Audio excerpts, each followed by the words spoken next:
Hello and welcome to 16 Personalities, the free personality test. I'm davidinark, and I have to admit, in full disclosure, I watched part of a video where Jacksepticeye was taking this free personality test, and I just thought it would be kind of fun to do on my own. Why not?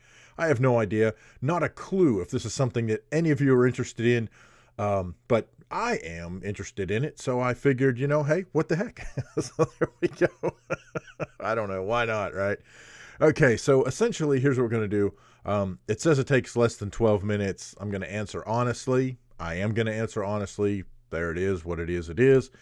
Try not to leave any neutral answers. So, okay, there we go. All right. You find it difficult to introduce yourself to other people. Believe it or not, I don't strongly agree with that. I slightly agree.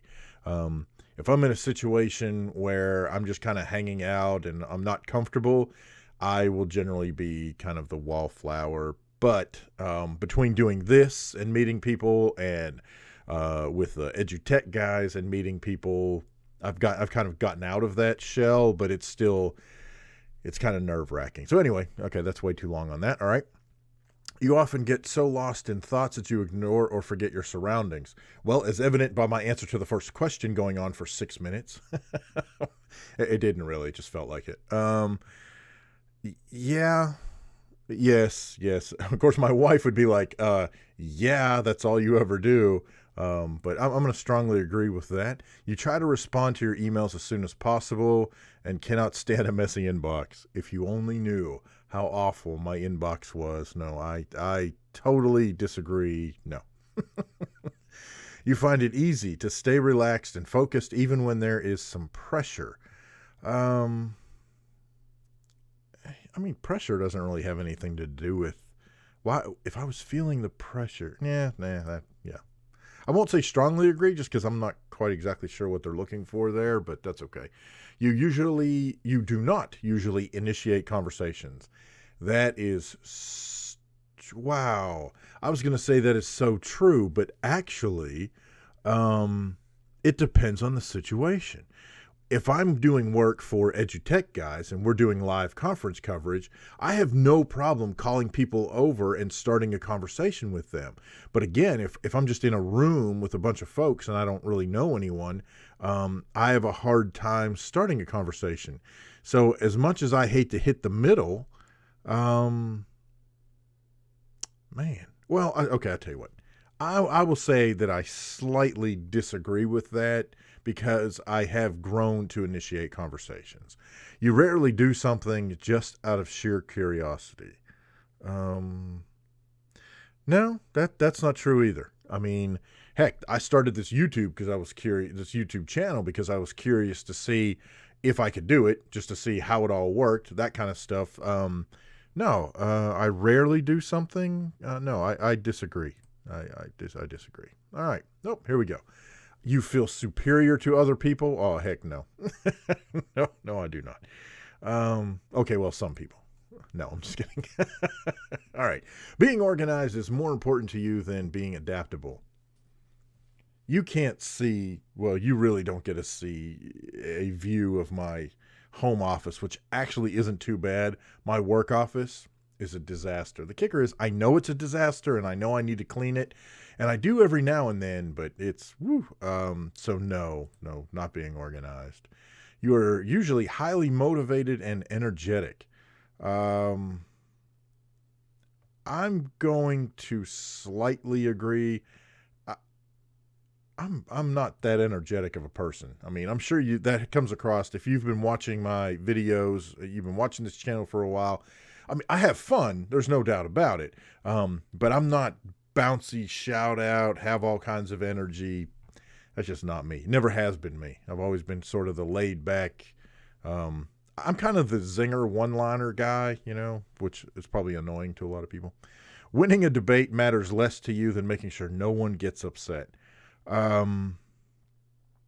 Winning the debate matters less than making sure no one gets upset. Oh, yeah, I would agree with that. No, well, making sure no one gets upset. I don't I guess winning a debate matters less to you. Okay, I guess I disagree, sorta. I mean, I'm sorry if you get upset. But see, I don't care about winning a freaking debate. I have no idea. You know what? I don't know. These questions are too confusing. How am I supposed to answer honestly if I don't even know what you're asking me? I have no idea. You often feel as if you have to justify yourself to other people. No, I don't have to justify myself to anyone. Your home and work environments are quite tidy. Okay, so here's the problem with this. My home environment overall is very tidy because my wife is very, well, she'll even tell you, she's OCD about keeping stuff neat and clean and tidy. The only room I get to have just basically complete domain over is the home office here. My office at work is a mess. So I'm going to go with, because they're combined, I'm going to have to go with mostly disagree. No, I can't even go mostly because my house is immaculate except for my room. You know what? Nah, we're just going to go with this. I don't know. You do not mind being at the center of attention.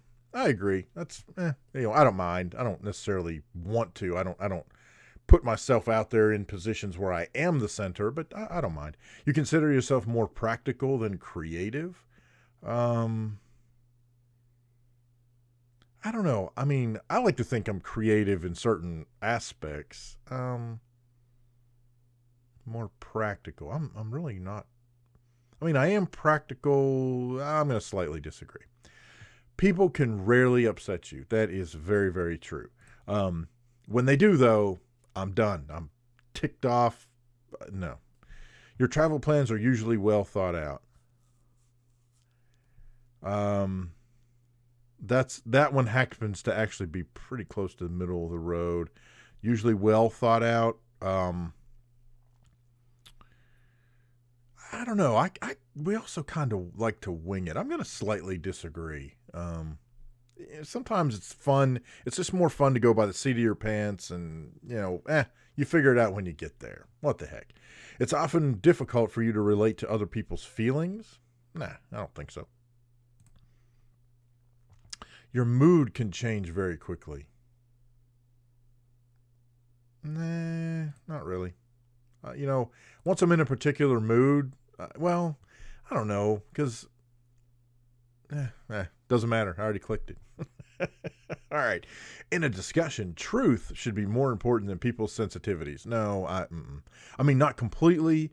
Truth definitely has to be in there, but sometimes, and this is one of the things, if you've not seen Jacksepticeye do his answer to this, he hits it on the head. Sometimes the truth is not the best solution at that time. The truth is always, the truth is mostly the best course of action. But sometimes, if people are sensitive about something, you kind of have to be careful about, telling the truth. You can still tell the truth softly in a different way, maybe, but anyway, so the truth should be more important. I'm going to slightly disagree. You rarely worry about how your actions affect other people.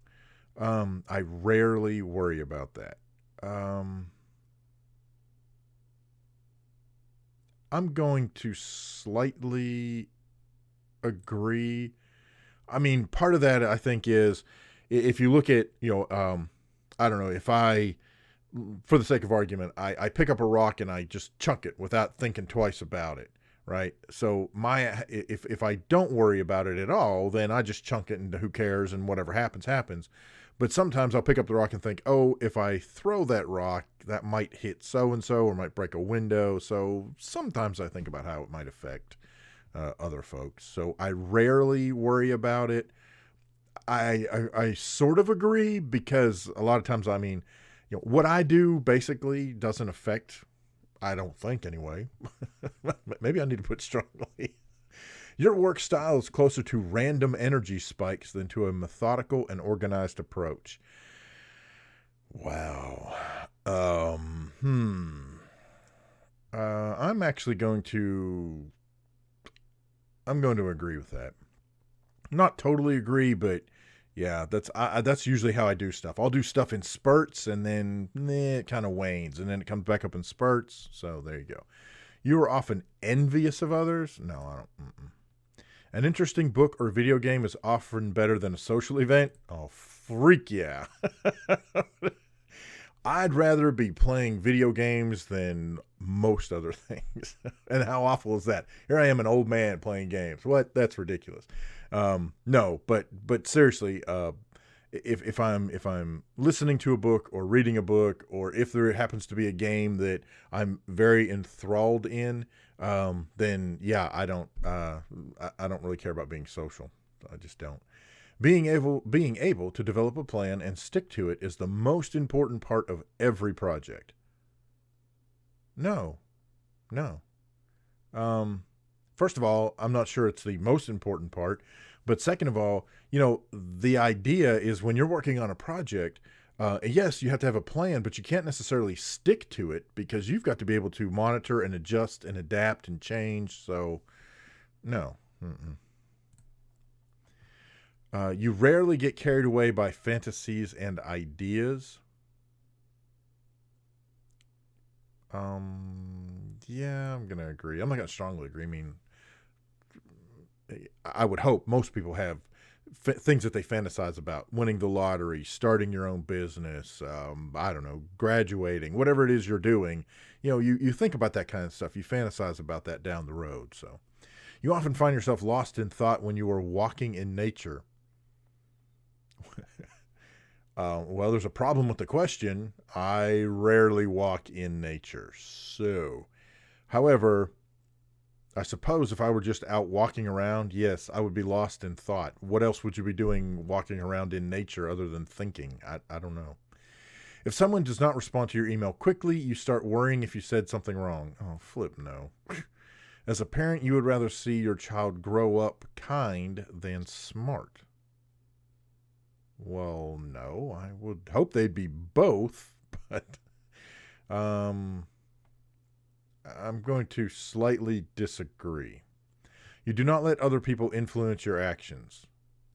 See, my gut tells me absolutely not. I don't let anybody else influence my actions, but that's not true.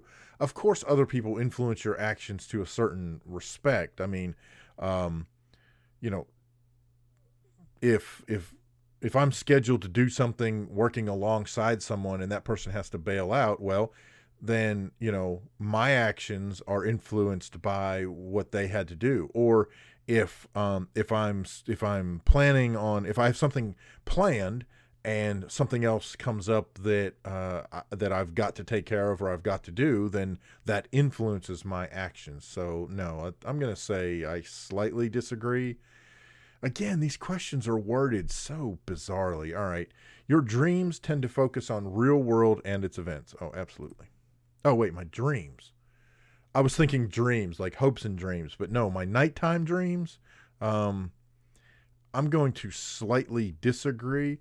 In fact, if you go to lulu.com/davidinark, I have a collection of short stories over there, and I believe the PDF is free, I think. There's a short story in there, and it's called Purple Haze or something like that, and that's based on one of my dreams. And so it's really weird. My dreams tend to be focused in the real world, but not the events of the real world. I have all kinds of dreams where it could happen, except it doesn't make any sense to be happening, because it's a dream and like weird things happen. And I have a friend of mine, and she taught me how to many, many years ago. She taught me how to recognize a dream while I'm dreaming, and then figure out different ways to modify the dream so that it's, if it's a nightmare, something's happening, then I can recognize, hey, wait, this is not right. Something's not right here. Give me a shield, or give me a place to hide, or, give me a car, whatever I need in the dream. I might not be able to wake myself up from the dream, but I can control the aspects of the dream. And I have to tell you, it's quite powerful. I only have like one or two dreams that doesn't work. I have like almost no control over it at all, but for the most part, It's very cool. You should look into that. It's really neat. Excuse me. All right. It does not take you much time to start getting involved in social activities at your new workplace. Yeah, I don't do social activities at my workplace. You're more of a natural improviser than a careful planner. Yeah, that is right. Yes. Yep. Let's improvise. Let's MacGyver this puppy. All right. Your emotions control you more than you control them. No. You enjoy going to social events that involve dress up or role play activities? No. No. You often spend time exploring unrealistic and impractical yet intriguing ideas. Impractical or unrealistic? No, that to me that's like when you fantasize about stuff that could never happen, like where you got superpowers to fly around the world and that's all you think about all day, or you get superpowers to turn yourself invisible and you think about all the things you would do if you were invisible. No, I don't. You would rather improvise. Okay, you just gave me an improvise one. That's weird. You would rather improvise than spend time coming up with a detailed plan. I slightly disagree, although generally I come up with a plan and then it turns out that plan's no good, so then I have to improvise. So I don't know where that falls in the spectrum. I don't know. You are a relatively reserved and quiet person. Yes, I would tend to agree. Not strongly agree. I mean, especially since I've started doing the YouTube channel, started doing the podcasting, I've really come out of that shell. But for a long time, for many, many years, I was very introverted, very quiet, reserved. I'm sure a lot of my friends and family wish that I had would find that button and turn it back on, but it's off now, baby. It's on. All right, here we go. If you had a business, you would find it very difficult to fire loyal but underperforming employees. I'm going to be flat up honest, and I am going to say I completely disagree. Here's the thing, and this is why no one wants me to be their boss, especially my friends, because if I have a business and it's my business, it's my business. That's my baby. This is my livelihood. I can't have you jacking around and messing things up, even if we have been friends for 100 years. No, if push comes to shove, I'd have to fire that underperforming employee. Sorry. You often contemplate the reasons for human existence. No, I'm not that deep. Now, not that I don't, but I don't do it a lot. I don't do it often, but no. Logic is usually more important than heart when it comes to making important decisions. See, part of me, I'll tell you, the logical part of me says, yes, that's absolutely right. However, obviously the emotional heart side of me is like, no, man. I have to say that I'm going to slightly disagree, because you have to have the logic in there when you're making especially important decisions. But if there was no heart, if there was no emotion, if you didn't care, then is it really an important decision? Something to ask yourself. Keeping your options open is more important than having a to-do list. Well, considering my to-do lists usually go out the window because of one thing or another, I'm going to say, yep, absolutely. If your friend is sad about something, you are more likely to offer emotional support than to suggest ways to deal with the problem.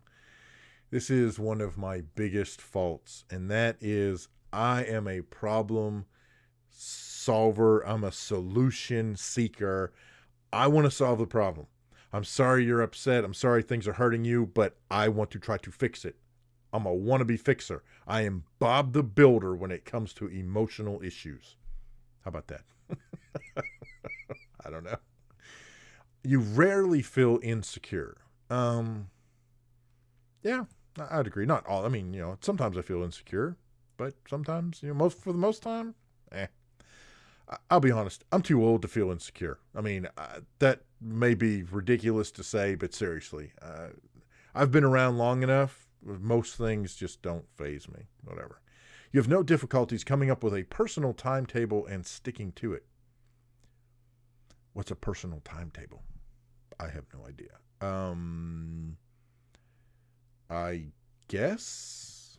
I don't know. Sure, why not? Being right is more important than being cooperative when it comes to teamwork. Oh, no. No, if we're talking about teamwork, well, wait, no, you still have to be right sometimes. Okay. But no, if it's a team operation, you've got to be cooperative or else it's just not going to go anywhere. I don't know. I've not seen that show yet. I can't remember what the name of it is, where like everybody has to agree or the time ticks down and they lose money or whatever. I need to watch that show because I think it'd be very cool. I'm very, very big on cooperation and teamwork and working together. So I need to watch that, which I can't remember what it's called. So good luck with that. You think that everyone's views should be respected, regardless of whether they are supported by facts or not. Wow. I'm going to slightly agree. Here's the, this is going to sound so, oh, this is so timely. I would tell you, the problem is, and what's so funny is some people say, the facts are the facts and you can't dispute them. Here's the thing about information and data.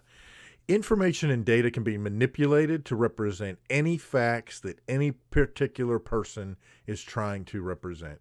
So I can look at one set of data and I can say, according to this data, this is the best thing ever. And you can look at the exact same data and your interpretation of that data shows this is the worst thing ever. So we're both right because we both have the data, we both have the facts. However, our interpretation of those facts is different. So therefore, we have different views on what's going on. That's a tough one. So I'm just going to leave it at slightly agree, and there you go. You feel more energetic after spending time with a group of people.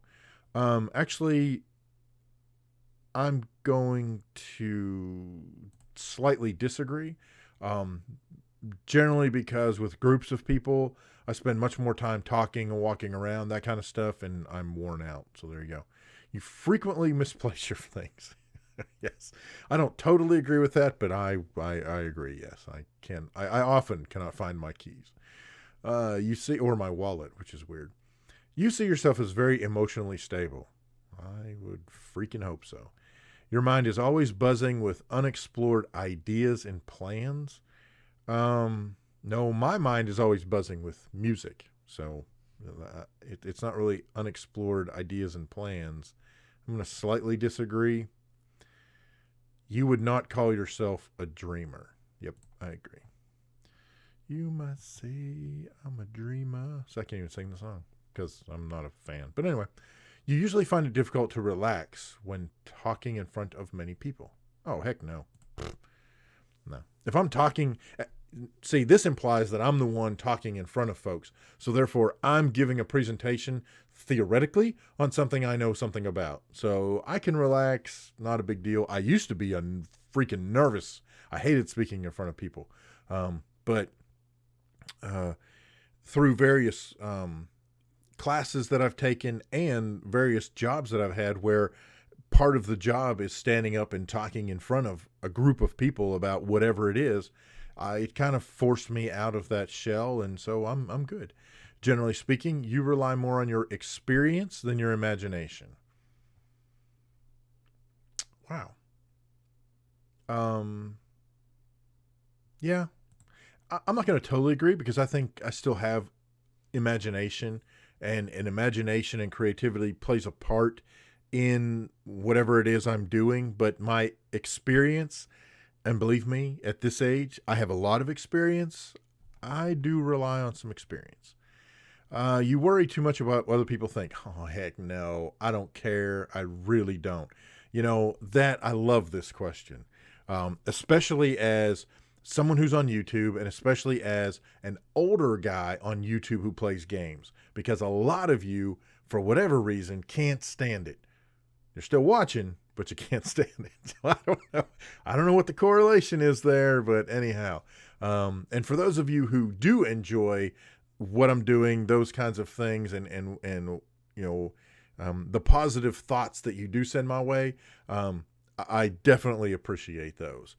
But in the scheme of things, it doesn't really matter what people think. I'm going to do what I want to do. And this is taking way longer than I thought. I can see why Jacksepticeye was as long as it was.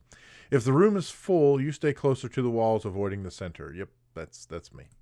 That's me. You have a tendency to procrastinate until there's not enough time to do everything. No, I tend to procrastinate until there's just enough time to do everything. I'm going to slightly disagree, but yeah. You feel very anxious in stressful situations. Well, it's a stressful situation. What else am I going to do? I'll slightly agree. I don't know. You believe it's more rewarding to be liked by others than to be powerful. Okay, neither one. I'm not worried about being liked by others, and I sure don't give a rip about being powerful. You know what? That one's going in the middle. As much as I did not want to have any in the middle, there's that makes, that's like saying you like to eat salt and sugar. No, you can't. No. All right. You have always been interested in unconventional and ambiguous things like books, art, movies. Oh yeah, I agree. You often take initiative in social situations. I don't necessarily take initiative. I'm going to say mostly not. Okay, so here's my results. I'm going to be one of 16 personalities. Here we go. Let's close our eyes. Oh, look there. I'm an adventurer. Oh, I was an adventurer like you until I took an arrow in the knee. Man. All right. So I am 66% introverted. I am 56% observant, which frankly surprises me because I'm usually not that observant. I am 54% feeling versus thinking. And wow, I am much more interested in prospecting than judging. Okay.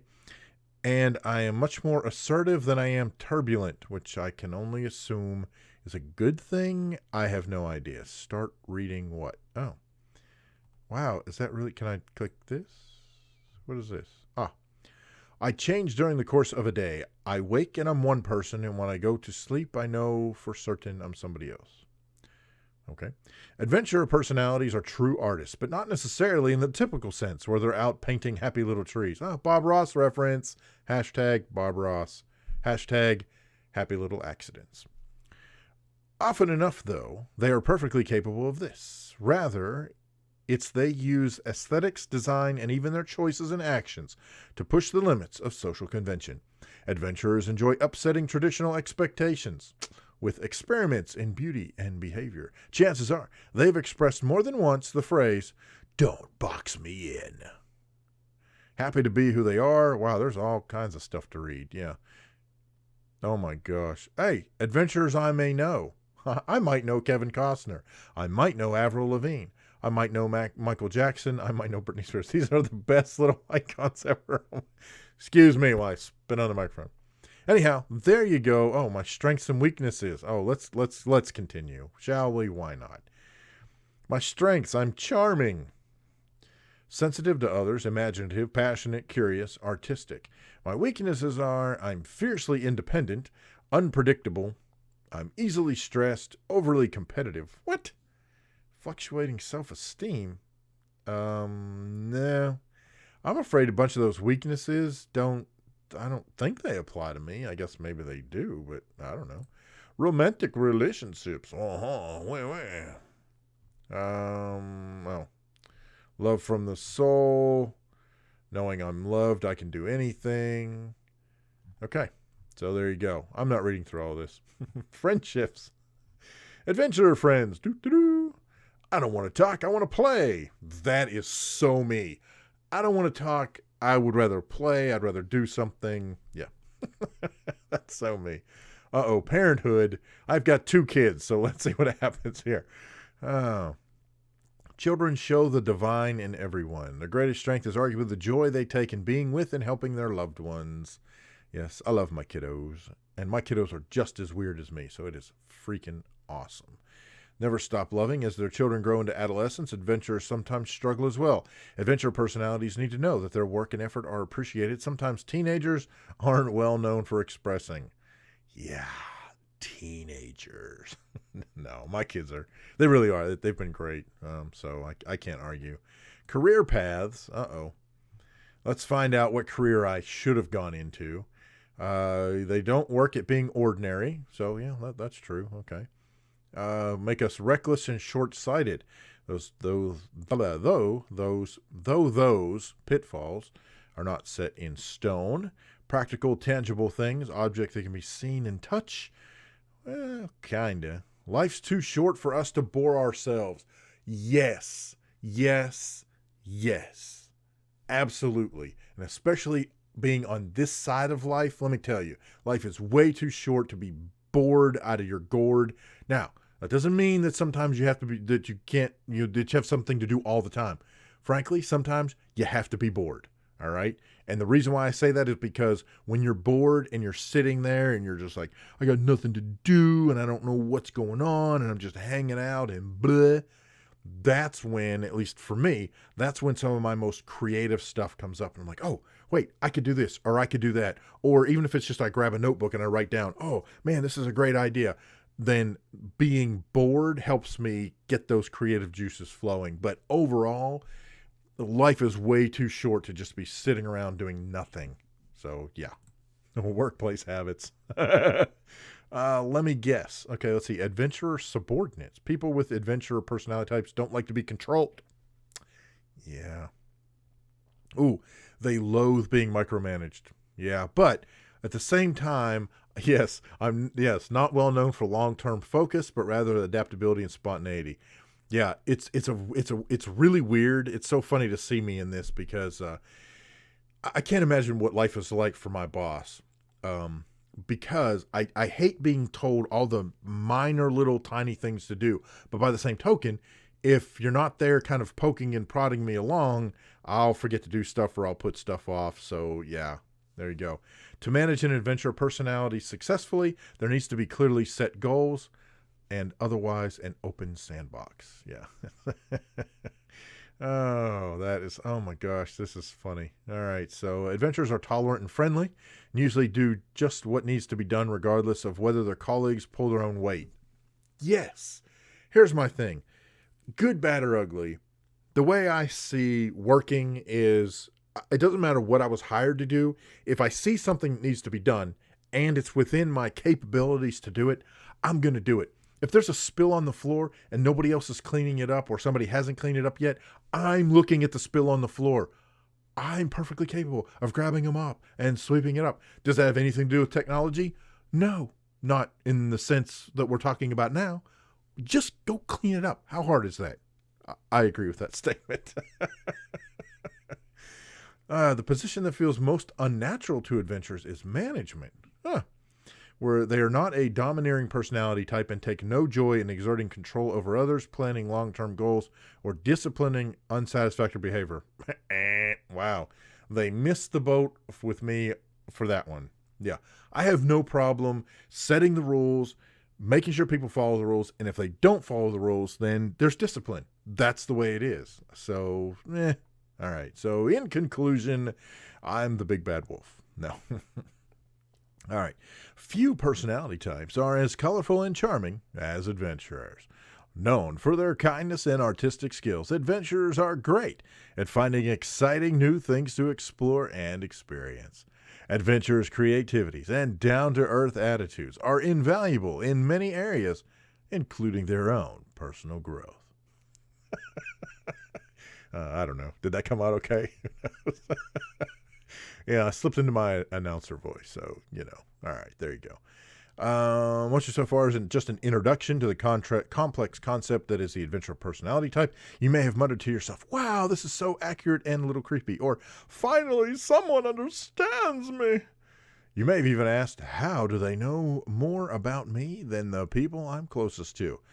No, I didn't ask. Some of those I did, some of them not so much. So anyhow, I'm not getting the premium profile because I don't really care that much. So there you go. I'm an adventurer like you. No arrows in the knee. Anyway, thank you guys so much for watching. Hope you enjoyed this. I don't know, you got to know me a little bit better. And, well, I got to sit here and tell you more than you probably ever wanted to know. So there you go. Got any questions, problems, suggestions, horror stories? Feel free to leave those in the comment section down below. And as always, thank you guys so much for watching. I appreciate it so much. We will see you next time.